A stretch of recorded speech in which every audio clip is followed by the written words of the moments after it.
कोई संदेह एमएसपी नहीं। की बात हो रही है मंत्री जी, हम लोग टीवी पर टकटकी लगाए देखते थे।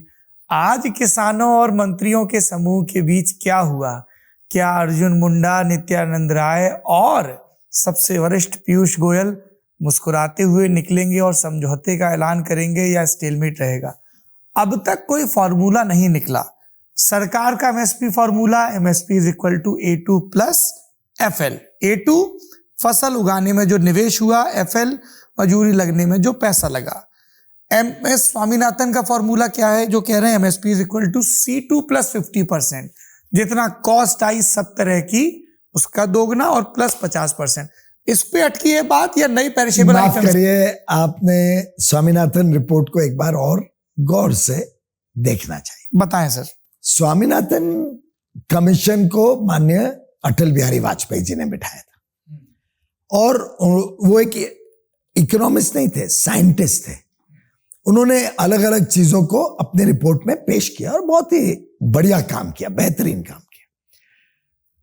स्वामीनाथन कमीशन की रिपोर्ट में कोई ऐसा नहीं लिखा है A2 प्लस FL फॉर्मूला नहीं है या C2 फॉर्मूला एकमात्र है। उन्होंने अलग अलग जो उनके सामने सुझाव आए, अलग अलग लोगों के सुझाव आए, वो उन्होंने अलग अलग फॉर्मूला दे रहे। पर किसान स्वामीनाथन फॉर्मूलों में से ये वाला चाहते हैं। मैं आपको करेक्ट कर रहा हूं कि आपने कहा हम A2 करते हैं और स्वामीनाथन ने C2 कहा था। मैं आपको सिर्फ दुरुस्त कर रहा हूं जी कि स्वामीनाथन कमीशन ने अलग अलग फॉर्मूला दिए, कई फॉर्मूले दिए, उसमें से किसान अपने सहूलियत के हिसाब से ये उठा चुके हैं। भाई ऐसा है ना कि उस फॉर्मूला के भी अपने कुछ न्यूएंसेस हैं, कुछ कमियां हैं, कुछ ठीक चीजें नहीं है, जिसके कारण शायद वो आज तक इस्तेमाल में नहीं आए।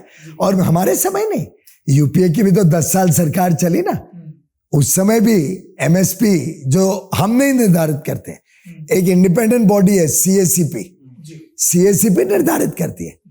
यूपीए के समय जो करती थी उसमें तो 50% गारंटीड भी नहीं था कॉस्ट के ऊपर।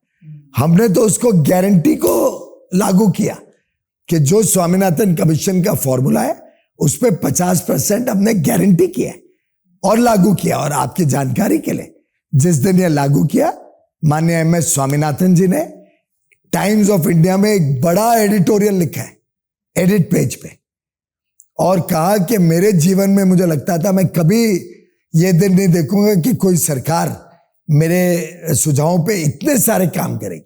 और सिर्फ ये नहीं कि 50% कॉस्ट के ऊपर मोदी जी ने संरक्षण दे दिए किसानों को, और 4 चीजें गिनाई हैं अलग अलग जिसपे मोदी जी ने काम किया है, किसानों के हितों को आगे बढ़ाया, जिसकी तारीफ माननीय स्वामीनाथन जी ने स्वयं अपने खुद के साइन लेख में की। एडिटोरियल पे जाएंगे तो फिर उनकी बेटी का एडिटोरियल लेख भी आएगा। लेकिन मैं ये जानना चाहता हूँ, देखिए अभी स्वामीनाथन जी वाज द साइंटिस्ट जिनको अपॉइंट किया गया था जी। अब आई डू बिलीव कि आज आप ललन टॉप चला रहे हैं जी, तो बाकी परिवार के सदस्य का क्या व्यू है क्या नहीं है वो जरूरी नहीं है, आपका व्यू होगा। बिल्कुल, विशेषज्ञता तो है। पर मैं ये जानना चाहता हूँ, किसान, जो बात आप मुझे बता रहे हैं, जो किसान संगठन है जिनसे आप बातचीत करके आ रहे हैं, उन्हें ये बातें क्यों नहीं समझ में आ रही? आ जाएंगी समझ में आस्ते आस्ते, और जब तक नहीं आएंगी तब तक शंभू बॉर्डर पे उनको रोक ही दिया गया है। क्या ये चुनाव की दृष्टि से हुआ कि हमारे किसान भाई बहन जो वहां पे बैठे हैं उनको कष्ट हो रहा है? मैं तो आपके माध्यम से इतना ही अनुरोध करूंगा कि भ्रमित ना हो और अपने अपने घर जाएं। और सरकार ने कमेटी भी बनाई हुई है जो चर्चा कर रही है। हमने इनसे, किसान नेताओं से कई बार कहा कि आप नाम हमें दीजिए जो उस कमेटी में भाग लेंगे, आप आके उस कमेटी के सामने पेश होइए, बताइए आपकी क्या बात है।